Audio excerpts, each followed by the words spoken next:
Hello friends, this is Richa and welcome to my divine classes. और आज हम इस वीडियो में डिस्कस करेंगे क्लास 6 की साइंस एनसीईआरटी चैप्टर नंबर 12 की एक्सरसाइज को। चैप्टर नेम है मेरा इलेक्ट्रिसिटी एंड सर्किट। आइए इसकी एक्सरसाइज को स्टार्ट करते हैं। फर्स्ट क्वेश्चन है मेरा fill in the blanks. First a question है आपका, a device that is used to break an electric circuit is called. उस डिवाइस का नाम बताइए जो कि इलेक्ट्रिक सर्किट को कंप्लीट भी करती है और उसको बीच में ब्रेक भी कर देती है। मीन्स जस्ट जब उसको हम ऑन एंड ऑफ करते हैं, ऑन करते हैं तो वो इलेक्ट्रिक सर्किट कंप्लीट हो जाता है और ऑफ करते हैं तो वो ब्रेक हो जाता है। आंसर होगा आपका स्विच। क्लियर? तो आप उस डिवाइस को क्या बोलेंगे? स्विच बोलेंगे। नेक्स्ट बी क्वेश्चन है आपका, an electric cell has dash terminals. जो आपका इलेक्ट्रिक सेल होता है उसमें कितने टर्मिनल्स होते हैं? There are 2 terminals in electric cell. Means electric cell में 2 टर्मिनल्स होते हैं। First terminal is positive and second is negative. Clear? Now question number second है आपका, मार्क द ट्रू और false for the following statement. यहाँ पे ABC 3 statement दिए हुए हैं, उनके हमें आपको ट्रू आंसर या फॉल्स में रिप्लाई करना है। फर्स्ट क्वेश्चन है आपका, electric current can flow through metals. क्या इलेक्ट्रिक करंट फ्लो करता है मेटल से? जो भी मेटल से बने हुए मटेरियल्स होंगे उनसे क्या होगा? इलेक्ट्रिक करंट फ्लो करेगा। आंसर होगा आपका ट्रू। क्लियर?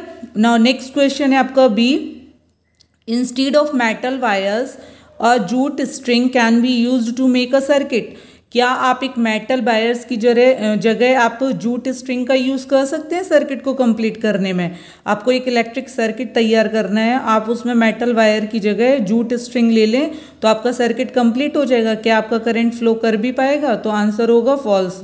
आपका जूट स्ट्रिंग क्या है? आपका एक इंसुलेटर की तरह वर्क करता है, इससे करंट पास नहीं होगा। आंसर होगा आपका false. Clear? Now question number C है आपका, electric current can pass through a sheet of thermocol. जो थर्मोकोल की शीट होती है, क्या उससे इलेक्ट्रिक करंट पास होता है? नहीं। तो इससे भी क्या है, ये भी एक इंसुलेटर की तरह वर्क करेगा। आपका ये भी आंसर क्या हो जाएगा? False. Clear? Now question number third है आपका, explain why the bulb would not glow in the arrangement shown in figure 12.13। आपका एक फिगर दिया हुआ है, उस फिगर को देख करके आपको एक्सप्लेन करना है कि इसमें बल्ब ग्लो क्यों नहीं कर रहा है। अगर पहले आप फिगर को देखिए, उसमें फिगर में दिया गया है कि बल्ब ग्लो नहीं कर रहा है। आपको एक्सप्लेन करना है कि आपका फिगर जो आपका सर्किट है वो ग्लो क्यों नहीं कर रहा। मीन्स उसमें जो बल्ब लगा हुआ है वो क्यों नहीं जल रहा है। आइए फिगर को देखते हैं। पहले देखिए, यहाँ पर एक इलेक्ट्रिक सेल बनी हुई है, बल्ब ग्लो नहीं कर रहा है और बीच में जैसे कि यहाँ पर क्या एक बैट का यूज़ किया गया है। और बैट क्या है? एक प्लास्ट मेड थिंग है। मीन्स वुड का भी बना होता है बैट और आपका प्लास्टिक का भी बना हुआ होता है। क्लियर? यहाँ पे बल्ब आपका ग्लो नहीं करेगा। ये फिगर दिया हुआ है, इसी तरह से आपका एक इलेक्ट्रिक सेल है और बीच में आपने इस तरह का मटेरियल रखा है जो कि एक इंसुलेटर की तरह वर्क करता है, तो आपका बल्ब किसी भी कंडीशन में ग्लो नहीं कर पाएगा। आपको इसी को एक्सप्लेन करना है। इन this circuit the bat is made up of would. यहाँ पे और भी कोई मटेरियल हो सकता है। अगर कंडक्टर है तो बल्ब ग्लो करेगा और अगर कोई इंसुलेटर यहाँ पर रखा हुआ है तो बल्ब ग्लो नहीं करेगा। तो in this circuit the bat is made up of wood which is an insulator, it does not allow current to pass through it. इससे करंट ही नहीं पास हो रहा है। The bulb would not glow in this arrangement. तो इस arrangement में आपका बल्ब ग्लो नहीं करेगा। क्लियर? नाउ क्वेश्चन नंबर 4 है आपका, complete the drawing shown in figure 12.14।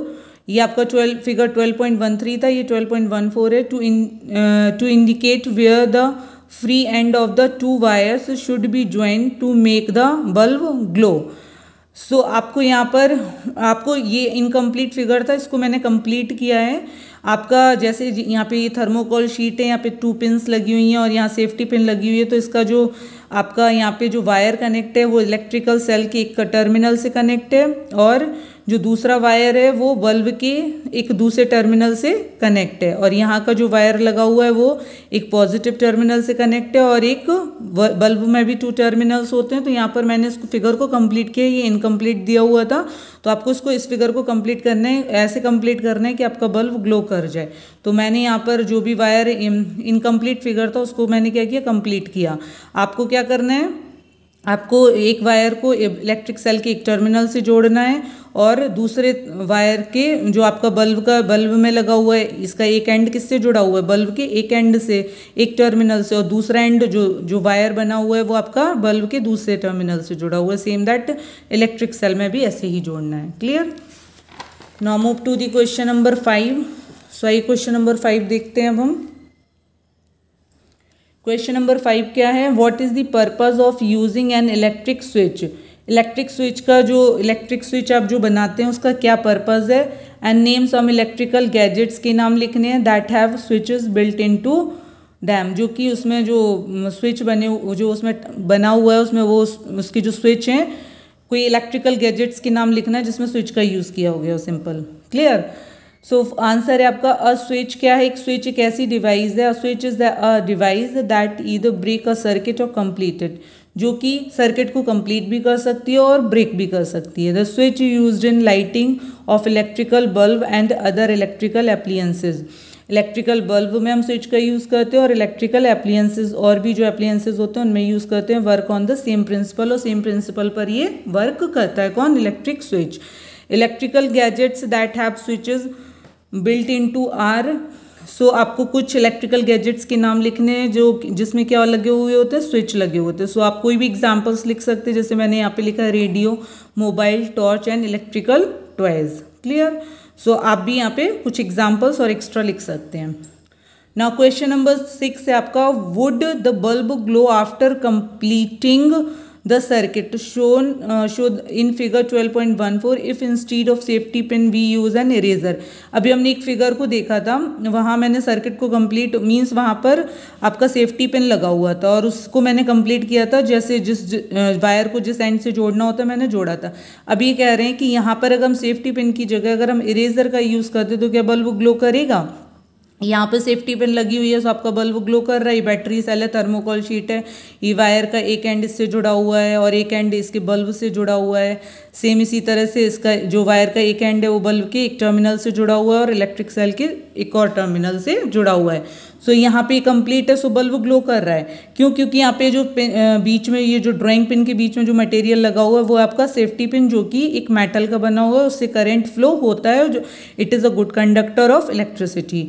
But इसी तरह से इस फिगर यहाँ पे भी सेम दिख रहा है, बट यहाँ पे बल्ब आपका ग्लो नहीं कर रहा है। सो हमने यहाँ पे किसका यूज़ किया है, इरेजर का।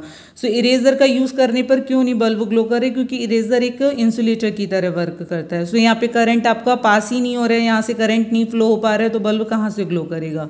क्लियर।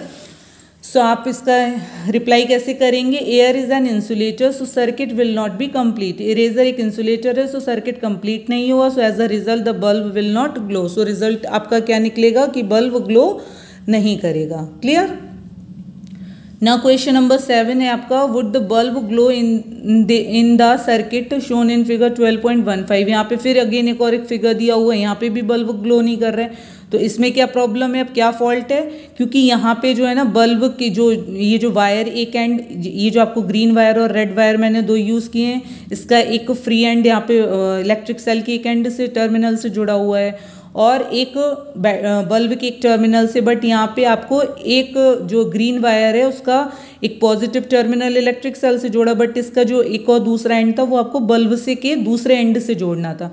बट यहाँ पे दोनों ही वायर को एक ही टर्मिनल में यूज़ किया गया बल्ब के। सो बल्ब आपका ग्लो फिर से नहीं ग्लो करेगा। क्लियर। तो the bulb in this arrangement will not glow as the both the terminal of the battery are connected to the same terminal of the bulb। Bulb के एक ही terminal को use करते हुए दोनों तारों को जोड़ दिया गया, सो आपका बल्ब ग्लो नहीं करेगा यहाँ पर भी। Clear. So question number 1 to 7 I hope आपको अच्छे से क्लियर हो गए होंगे। Now move to the question number 8। Question number 8 क्या है आपका, यूजिंग द कंडेंशन टेस्टर और an objects it was found that the bulb begin to glow. It is that the objects a conductor और an insulator. Means एक condenser tester लिया गया है, उसमें एक ऑब्जेक्ट्स को लगाया जा रहा है, उसमें एक बल्ब लगा हुआ था। जो कंडेंसर टेस्टर है वो उस एक बल्ब की तरह, मीन्स उसके अंदर एक बल्ब लगा होगा, तो यहाँ पर एक ऑब्जेक्ट्स का यूज़ किया गया है। तो बल्ब यहाँ पे मीन्स कंडेंसर टेस्टर में को जैसे एक सर्किट तैयार करते हैं तो इसी तरह से एक कंडेंसर टेस्टर लिया और उसमें एक ऑब्जेक्ट्स लगाया गया और उस ऑब्जेक्ट्स को लगाने पर आपका कंडेंसेशन टेस्टर का जो बल्ब है वो ग्लो कर रहा है, इट मीन्स जो आपने ऑब्जेक्ट्स लिया है, जो मटेरियल लिया है, वो एक कंडक्टर की तरह वर्क कर रहा होगा, इसीलिए आपका बल्ब भी क्या कर रहा है, ग्लो कर जा रहा है। अदरवाइज अगर आप उसकी जगह इंसुलेटर लेते तो आपका बल्ब नहीं जलता, मीन्स कंडेंसेशन टेस्टर में जो लगा हुआ बल्ब है वो ग्लो नहीं कर पाता। सपोज दैट अगर आप इंसुलेटर को लेते, इंसुलेटर मीन्स आप वुड का कोई पीस ले लेते, आप प्लास्टिक का कोई पीस ले लेते, आप ग्लास का कोई पीस ले लेते, तो these all are insulator, means these all are bad conductor of electricity. So यहाँ पे करंट आपका पास नहीं हो पाता, तो आपका बल्ब भी ग्लो नहीं कर पाता। क्लियर? सो इसको एक्सप्लेन कर रहे हैं, सो आप आंसर दे सकते हैं, is the bulb glow in the condensation tester, it means that it allow to the current to pass, यहाँ पे करंट पास हो पा रहा है through it, so that means it means that the object is a conductor और electricity. So यहाँ पर use किया हुआ गया ऑब्जेक्ट, यहाँ पर यूज़ किया हुआ गया जो मटेरियल है वो एक कंडक्टर है, कंडक्टर से इलेक्ट्रिक करंट पास हो पा रहा है, सो आपका कंडेंसेशन टेस्टर का बल्ब भी जल पा रहा है। क्लियर? ना क्वेश्चन नंबर 9 है आपका,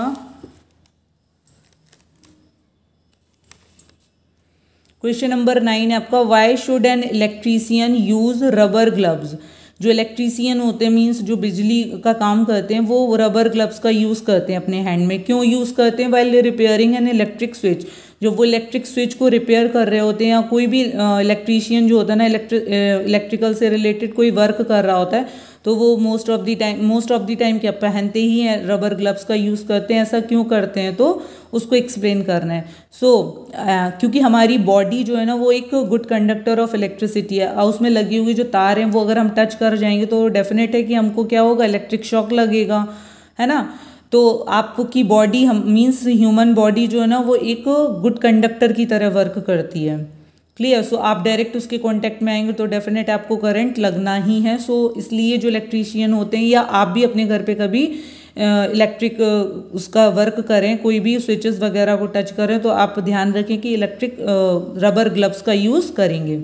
क्लियर? सो आंसर है आपका, electric switches have connections to wires. Electric जो स्विचेस होते हैं उनमें वायर्स यूज होते हैं, and they may accidentally come in contact with wires carrying current. तो उनमें किसी भी समय क्या हो सकता है, टच करने पे करंट आ ही जाएगा। और human body is a good conductor of electricity, so that they may gate electric shock. So it is advise that they should use rubber gloves while repairing electric switches. तो electric switches को repair करते समय जो electrician है वो किसका use करते हैं, रबर ग्लव्स का यूज़ करते हैं। इवन आप भी जब अपने घर में इस तरह का कोई वर्क करें तो आप रबर ग्लव्स का यूज़ करें अपने हैंड में। क्लियर? क्योंकि जो रबर ग्लव्स हैं वो एक इंसुलेटर की तरह वर्क करेंगे, सो वहाँ पे करंट ही नहीं पास होगा, तो आपकी बॉडी तक करंट नहीं पहुँच पाएगा। क्लियर? नाउ क्वेश्चन नंबर 10 है जो इस एक्सरसाइज का लास्ट क्वेश्चन है। So question number 10, the handles of the tools like screwdrivers and pliers used by electrician for repair work usually have plastic or rubber cover on them.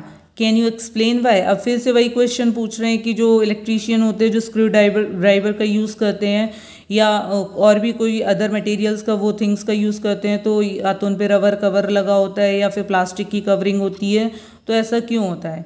क्योंकि plastic और rubber both are the bad conductor of electricity. Means अगर वो screw driver का use कर रहे हो उसमें plastic लगी हुई है, या फिर वो कोई ऐसा मटेरियल यूज़ कर रहे हैं जिसमें रबर की कवरिंग है, तो both are the bad conductor of electricity. It means both are the insulator, so current इसमें पास नहीं हो पाएगा। Clear? Plastic and rubber both are bad conductor of electricity, hence they protect against electric shock. So ये protect करते हैं electric shock से। Clear? So I hope आपको ये 1 to 10 क्वेश्चन अच्छे से क्लियर हो गए होंगे और आपका चैप्टर नंबर 12 पूरी तरह से कंप्लीट हो गया है। क्लियर? अब हम नेक्स्ट वीडियो में मिलते हैं चैप्टर नंबर 13 के साथ। तब तक के लिए बाय बाय।